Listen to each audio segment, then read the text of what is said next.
आज हम स्टार्ट करने जा रहे हैं, यूनिट 13 है और क्लास 8 की मैथमेटिक्स की बात कर रहा हूं मैं।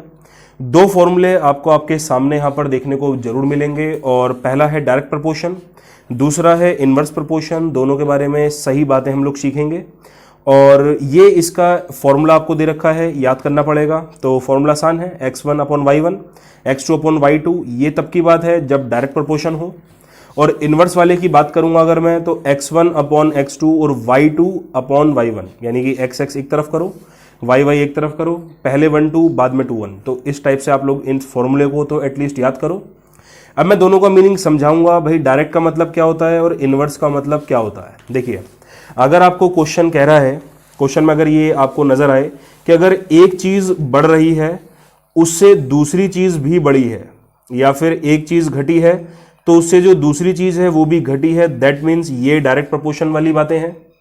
उसके बाद इनवर्स की अगर मैं बात करूं आपसे, तो एक चीज के बढ़ने पर दूसरी चीज यहां पर घटेगी। देखिए उल्टा काम होगा, ऊपर दोनों बढ़ रहे थे, ठीक है, और यहां पर एक बढ़ेगा तो एक घटेगा।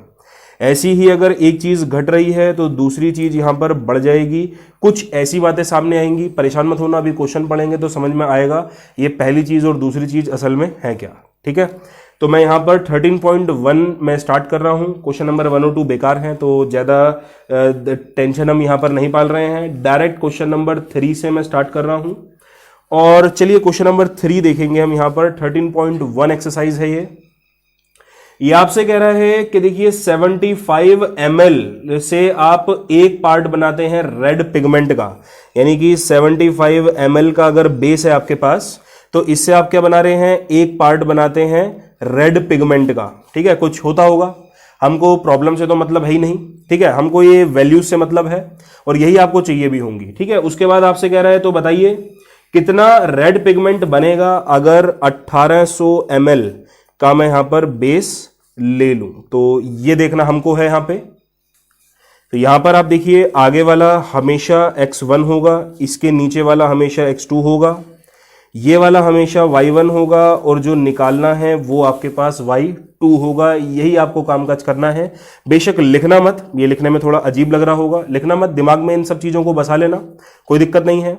अब यहां पर आप ये देखिए अगर सॉल्यूशन मेरे पास 75 ml है तो उससे एक पार्ट बन रहा था, सॉल्यूशन बढ़ा दूंगा। मैं क्या आपसे कह रहा हूं कि अगर मैं इस सॉल्यूशन को बढ़ा दूंगा तो पार्ट भी तो बढ़ना स्टार्ट हो जाएगा ना।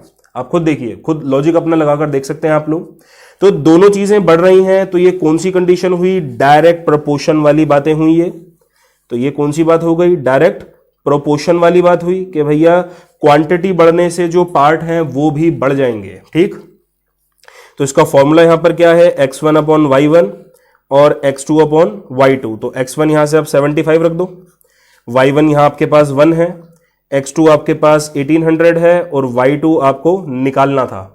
क्रॉस मल्टीप्लाई करूंगा तो 75 y2 इक्वल टू 1800।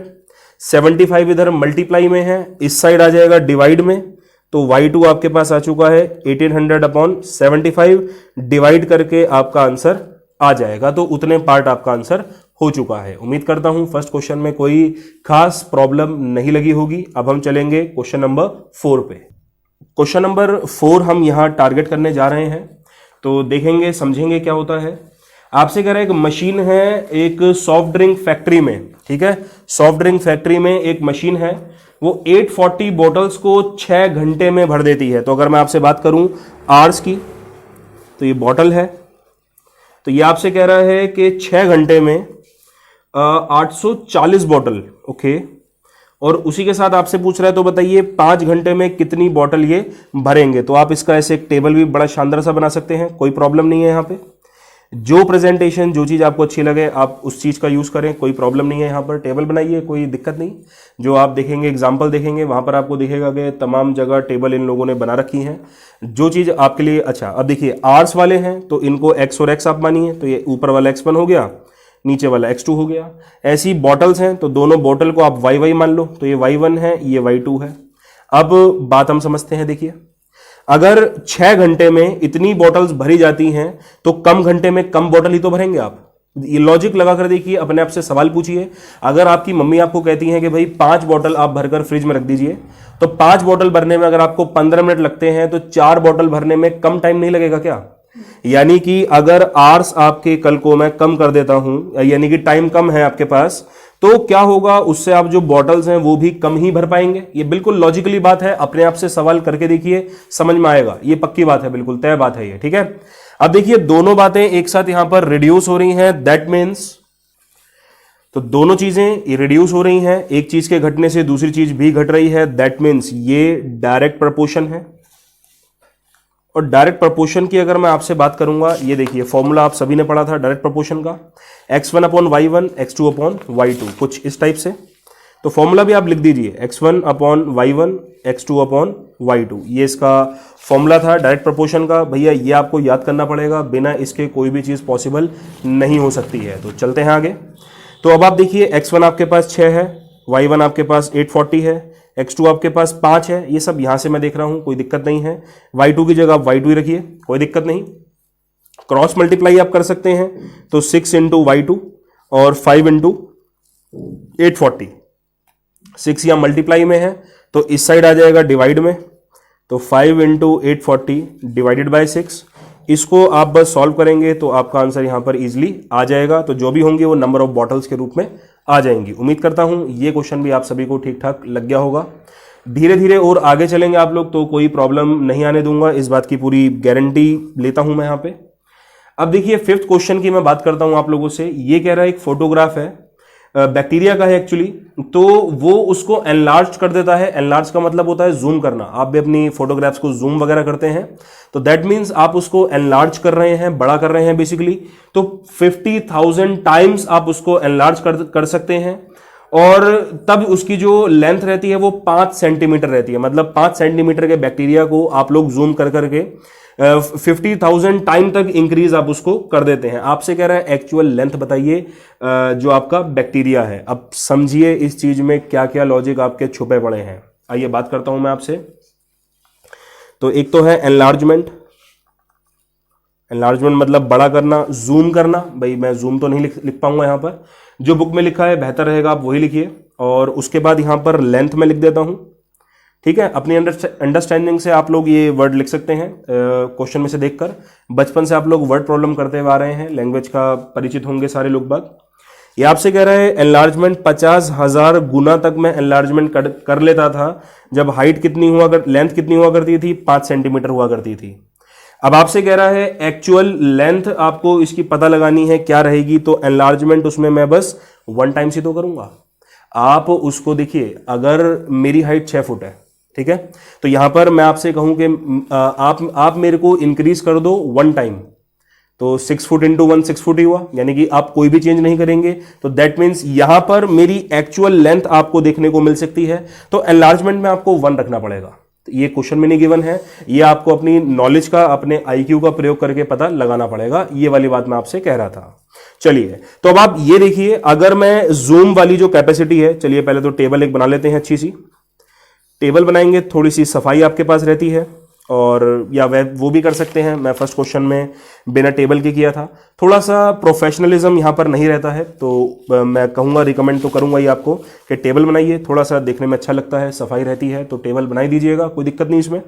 अच्छा, तो ये x1 हो गया, ये x2 हो गया, ठीक है। सेम चीज को आप x मान लीजिए, डिफरेंट चीज को आप y मान लीजिए, एक को 1 एक को 2, दैट्स इट। ऊपर वाला 1 है, नीचे वाला 2 है, दैट्स इट।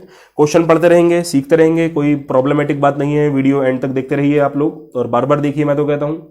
अब आपसे कह रहा है, अब आप एक चीज बताइए, अगर मैं इसको जूम कम करूंगा, भाई कोई बहुत बड़ी चीज है उसको मैं जूम कम कर रहा हूं तो उसकी लेंथ भी कम हो जाएगी, जाहिर सी बात है। तो यहां पर क्या होने वाला है, उसकी लेंथ भी जो है वो काफी हद तक कम हो जाएगी। आप देखिए, आप अगर फोटो जूम करते हैं तो फोटो अपने आप में बड़ी हो जाती है, जितना बड़ा जूम करेंगे उतनी फोटो बड़ी हो जाएगी। एक के बढ़ने से दूसरी चीज बढ़ रही है, that means it is a direct proportion. इसका मतलब क्या हुआ, ये भैया डायरेक्ट प्रपोर्शन है। फॉर्मूला आप सबको अभी तक याद हो जाना चाहिए, x1 अपॉन y1 और x2 अपॉन y2। तो बस वैल्यू आप भर दीजिए फटाफट से, 50,000 और y1 है आपके पास 5, x2 है आपके पास 1 और y2 तो आपको पता लगाना था। फटाफट से आप यहां पर क्रॉस मल्टीप्लाई कर सकते हैं। ये चलिए, तो 50,000 y2 और यहां पर आ गया 5 1 जा 5, 50,000 यहां पर मल्टीप्लाई में है, इधर साइड आ जाएगा वो डिवाइड में। तो देखिए y2 की यहां पर शानदार वैल्यू आने वाली है 50,000। रिड्यूस अगर मैं इसको करूंगा तो देखिए 5 बन जा, तो 1/10,000। और इसको आप देखिए कैसे लिख सकते हैं। अब देखिए ये नीचे 10,000 है, मतलब 4 जीरोज हैं, तो आप इसको ये नहीं लिख सकते 1/10 की पावर 4, ऐसा आप लिख सकते हैं यहां पर। अब देखिए थोड़ा स्पेस इशू है। अब ये जो कोई चीज नीचे होती है, रेसिप्रोकल आपको करना है, तो आप पावर में क्या नेगेटिव का निशान लगाते हैं। तो यहां से y2 की जो वैल्यू आपके सामने आ रही है वो 10 की पावर -4 जो भी सेंटीमीटर है ये आ रही है। तो यही आपका यहां पर आंसर बन चुका है। अब जाकर उम्मीद करता हूं आपको ठीक ठाक समझ में जरूर आया होगा। क्वेश्चन भी आपका लगभग एंगल के अंदर ही है। अब आप इसका स्क्रीनशॉट भी ले सकते हैं। तो चलते हैं अपने, बल्कि इसका एक सेकंड पार्ट भी आप सभी के सामने है, तो समझेंगे, उसको भी करते हुए चलेंगे आगे। और अब इसी का ही देखिए सेकंड पार्ट की मैं आपसे बात करता हूं। तो यहां पर एनलार्जमेंट की बात कर रहा था मैं आपसे। एक भाई देखिए हर पार्ट के साथ एक नई टेबल जरूर बनने वाली है यहां पर। तो ओरिजिनल क्वेश्चन क्या था भाई, देखिए 50,000 बार तक अगर मैं जूम करता हूं तो लेंथ उसकी 5 सेंटीमीटर जाती है।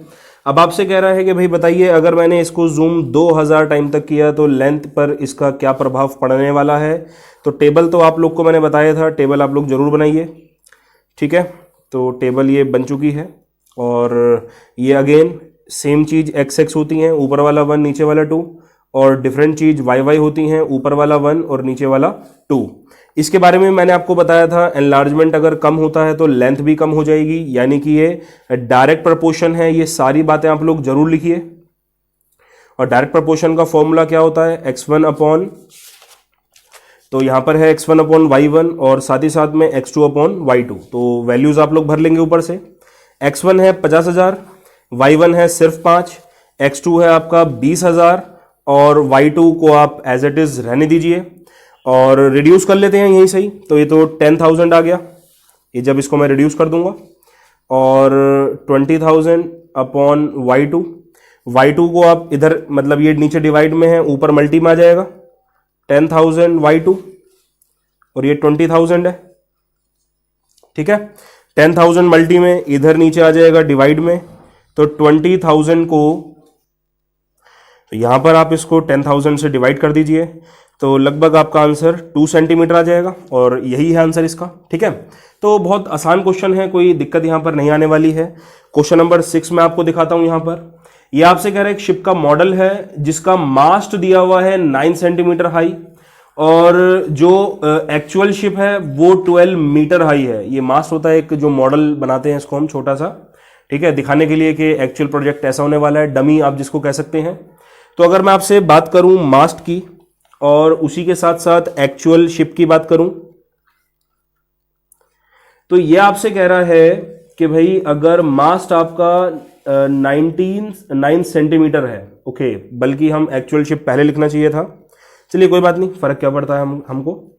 तो एक्चुअल शिप है हमारे पास 12 मीटर, तो उस केस में मास्ट जो बना था वो 9 सेंटीमीटर का बना था। अब आपसे कह रहा है जो शिप है वो 28 मीटर की है, तो बताइए जो मॉडल है मास्ट है उसकी हाइट या लेंथ लगभग कितनी होगी। तो कुछ इस टाइप से क्वेश्चन था, ठीक है। आप एक्चुअल शिप को पहले लिखना, मैंने नहीं लिखा क्योंकि कटिंग हो जाती बेकार में। तो इस केस में x1 x2 ये है और y1 और y2 ये है। अब आप एक चीज बताइए, जितना बड़ा मॉडल होगा उतनी ही बड़ी एक्चुअल शिप भी बनेगी। फिर ये बात तय होती है, आर्किटेक्चर वाले इस चीज को समझेंगे। यहां पे जितना बड़ा मॉडल होता है उतनी बड़ी ही यहां पर आपका जहाज भी आपको देखने को मिलेगा। तो यानी कि आप देखिए डायरेक्ट प्रपोर्शन आपके सामने है, ठीक है, डायरेक्ट प्रपोर्शन है, तो फॉर्मूला भी आप लोग लगा दीजिए, x1 upon y1 x2 upon y2। तो x1 आपके सामने 12 है, y1 आपके सामने 9 है, x2 आपके सामने 28 है और ये y2 है। क्रॉस मल्टी कर करा के आप लोग y2 की वैल्यू बिंदास निकाल सकते हैं, कोई प्रॉब्लम यहां पर नहीं आने वाली है। मैं चलता हूं अब क्वेश्चन नंबर 7 की तरफ, देखेंगे उसकी स्ट्रेटेजी क्या रहती है। फिलहाल क्वेश्चन अभी ये एंगल के अंदर है, अब आप इसका स्क्रीनशॉट ले सकते हैं। तो चलते हैं हम लोग क्वेश्चन नंबर 7 की तरफ, देखेंगे समझेंगे क्या क्या बातें यहां पर आपको देखने को मिलती हैं। ये आपसे कह रहा है 2 किलो चीनी में कुछ बहुत सारे ये 9 इंटू 10 की पावर 6 क्रिस्टल दिए हुए हैं। अब आपसे कह रहा है बताइए 5 किलो चीनी में कितना होगा। तो कोई नहीं, क्वेश्चन नंबर 7 का 1 पार्ट है। और तो quantity of sugar QUANTITY quantity, और यहां पर मैं क्रिस्टल CRYSTALS, ठीक है। तो अगर ये आपसे कह रहा है चीनी 5 किलो आपको दे रखी है, सॉरी एक्चुअली 2 किलो चीनी है, तो उसमें जो क्रिस्टल्स हैं वो 9 इंटू 10 की पावर 6 दे रखे हैं। वो जो क्रिस्टल मतलब दाने से जो होते हैं चीनी के, आप सभी लोग जानते हैं उसको। अब आपसे कह रहा है पहले क्वेश्चन में कि बताइए 5 किलो में कितने होने वाले हैं। तो फटाफट से करूंगा। अब देखिए यार, जितनी ज्यादा चीनी होगी उतने ही ज्यादा उसके क्रिस्टल होंगे, और जितनी कम चीनी होगी उतने ही कम उसके क्रिस्टल होंगे। तो अगर मैं क्वांटिटी कल को बढ़ा देता हूं तो इससे जो नंबर ऑफ क्रिस्टल हैं वो भी तो इंक्रीज हो जाएंगे। ये कराई नहीं है, क्रिस्टल है, ये मैंने शॉर्ट फॉर्म का यूज कर दिया है। बेसिकली आप यहां पर डायरेक्ट प्रपोर्शन ही लगाने वाले हैं, ठीक है। तो डायरेक्ट प्रपोर्शन का आप यहां पर यूज कर रहे हैं। फॉर्मूला आप लोग लिखेंगे x1/y1 और x2/y2। तो x1 ये होता है, x2 ये होता है, y1 ये होता है और y2 ये होता है। तो x1 आपके सामने 2 था, y1 आपके सामने 9 इंटू 10 की पावर 6, x2 5 है और y2 आपको निकालना था। क्रॉस मल्टीप्लाई आप फटाफट से कीजिए। तो 2 इंटू y2, और ये आ गया देखिए 5 की मल्टीप्लाई 9 से कर रहा हूं, तो 45 इंटू 10 की पावर 6। 2 इधर डिवाइड में, इधर आ जाएगा मल्टीप्लाई में, तो 45 इंटू 10 की पावर 6 अपॉन में 2। दोनों को ही रिड्यूस कर दीजिए, आपका 22.5 आंसर आने वाला है 10 की पावर 6 में। और बस थोड़ा सा जैसे चैप्टर 12 में हम लोग स्टैंडर्ड फॉर्म वगैरह में कन्वर्ट करते थे, वैसे आप लोग कर देना। बताता हूं कैसे।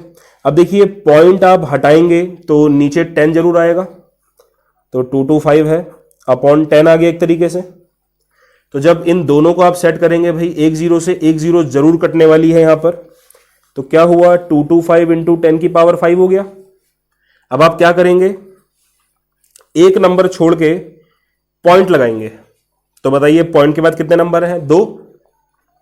तो 0 भी आप 2 ही लगा दीजिए। और आपको पता है बेस से मल्टी में पावर का क्या होने वाला है, मल्टीप्लाई होने वाला, सॉरी प्लस होने वाला है। तो 5 + 2 7 होता है। ये आपका आंसर आ जाएगा यहां पे। तो भाई देखिए 5 किलो चीनी में कुछ आपको इतने सारे क्रिस्टल देखने को मिलेंगे। ये वाली वर्किंग आपको बेहतर तब समझ में आएगी जब आपने यूनिट 12 इसकी अच्छे से कर रखी होगी, वरना हो सकता है आप यहां पर काफी हद तक कंफ्यूज हो जाएं। वरना एक आसान तरीका इसका और जागता है यहां पर, जैसे कि देखिए इस वाले स्टेप पर आइए आप लोग, भाई जिसको बहुत ज्यादा कंफ्यूजन है, चैप्टर 12 नहीं आता है, ठीक है, वो इस स्टेप से दोबारा आइए यहां पे। ये देखिए यहां पर लिखा था y2 22.5 इंटू 10 की पावर 6। आप क्या करो, इस वाले पॉइंट को एक प्लेस आगे शिफ्ट कर दो, तो आपकी वैल्यू क्या हो गई, 2.25 हो गई। अब आपने एक प्लेस आगे शिफ्ट किया है तो मतलब 10 से मल्टीप्लाई कर दो आप लोग। तो 10 का मतलब क्या होता है, 10 की पावर 1। अब आप देखिए बेस से मल्टीप्लाई में पावर का क्या होने वाला है, प्लस होने वाला है। तो 6 + 1 यहां पर आ गया 7। देखिए बात बिल्कुल अभी भी सेम आई है आपकी, कोई प्रॉब्लम इस टाइप से नहीं होती है। तो चलेंगे हम लोग अपने अगले क्वेश्चन की तरफ। अगला क्वेश्चन नहीं, एक्चुअली अगला पार्ट है वो। और चलिए पार्ट के बारे में हम बात करते हैं यहां पर। इसी क्वेश्चन नंबर 7 का पार्ट नंबर 2 है वो। तो चलते हैं यहां पर, क्वेश्चन नंबर 7 पार्ट नंबर 2 है। अब आप देखिए यहां पर वही आपसे मैं बात करता हूं क्वांटिटी और क्रिस्टल्स। तो ये आपको कह रहा है कि भाई 2 किलो चीनी है आपके पास और उसमें कितने क्रिस्टल हैं, 9 इंटू 10 की पावर 6। अब आपसे कह रहा है बताइए 1.2 किलोग्राम्स में कितने क्रिस्टल होने वाले हैं, ऐसी आपसे ये बात कर रहा है। तो देखते हैं इसके बारे में। तो again x1, x2, y1, y2, ठीक है। तो ये बात हमने जानी ली थी कि ये वाला क्वेश्चन जो है वो डायरेक्ट प्रोपोर्शन में आता है, और डायरेक्ट प्रोपोर्शन का फॉर्मूला भी हमको पता है, x1/y1 और x2/y2। तो बस वैल्यू अब आपको भरनी है। ये 1.2 है और साथ ही साथ में ये y2 है। क्रॉस मल्टीप्लाई में कर रहा हूं, तो 2 इंटू y2 और 1.2 इंटू 9 इंटू 10 की पावर 6। 2 इधर मल्टीप्लाई में है, इधर आ जाएगा डिवाइड में। सॉल्व कर लो, 0.6 है और 0.6 को मैं 6/10 भी लिख सकता हूं। एक जीरो से एक जीरो कटेगा हमारा, 9 6 या 54 और 10 की पावर 5 और बस अब एक जीरो आप यहां पर लगा दीजिए। आंसर चलिए यहीं छोड़ दीजिए, आप कोई दिक्कत नहीं है। अगर चैप्टर 12 आता है तो ही आगे बढ़िएगा, वरना मत बढ़िए। मैं बस इसलिए सिखा रहा हूं ताकि आंसर शीट में से आंसर तुम सभी के मिल जाएं।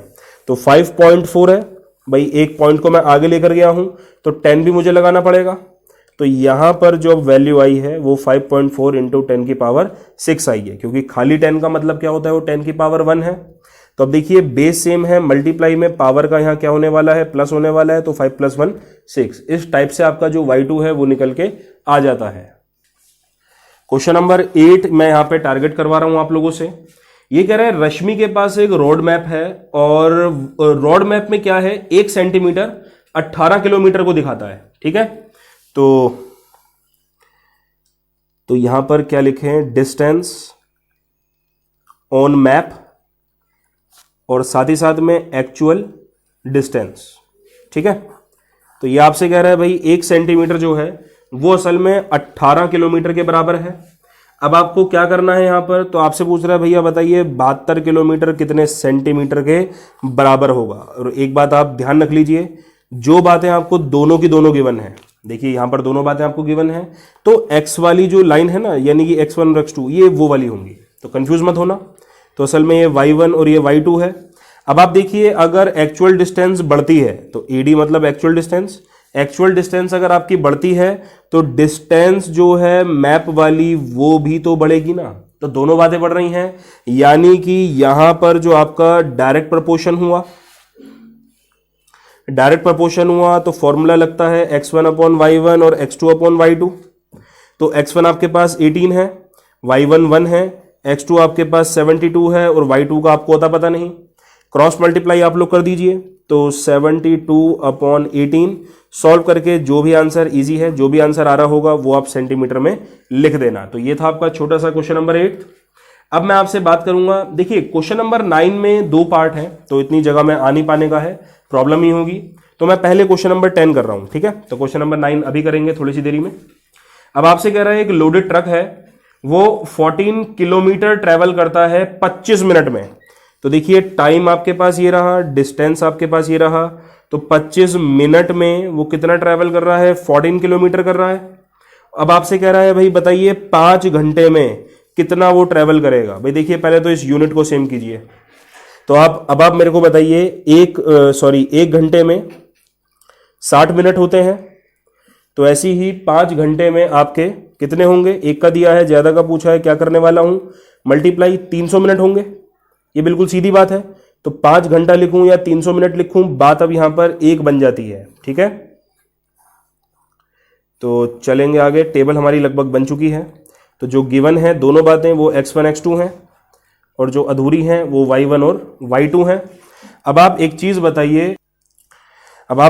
बताइए मेरे को, अगर चलिए टाइम अगर इंक्रीज हो जाता है तो साथ ही साथ में डिस्टेंस भी तो इंक्रीज होगा, भाई दोनों बातें ही बढ़ेंगी यहां पर। तो अगेन डायरेक्ट प्रपोर्शन वाला कामकाज है, ये डायरेक्ट प्रपोर्शन है, तो उसका फॉर्मूला आपको लिखना पड़ेगा x1/y1 और x2/y2। तो 25/14, x2 है आपके सामने 300 और ये है y2। क्रॉस मल्टीप्लाई आप लोग कर देंगे, तो 300 × 14/25, और आप यहां से देखेंगे आपको y2 की कुछ वैल्यू मिल जाएगी और वो भी किलोमीटर में। यूनिट्स लिखना आप लोग ना भूलिए बिल्कुल भी।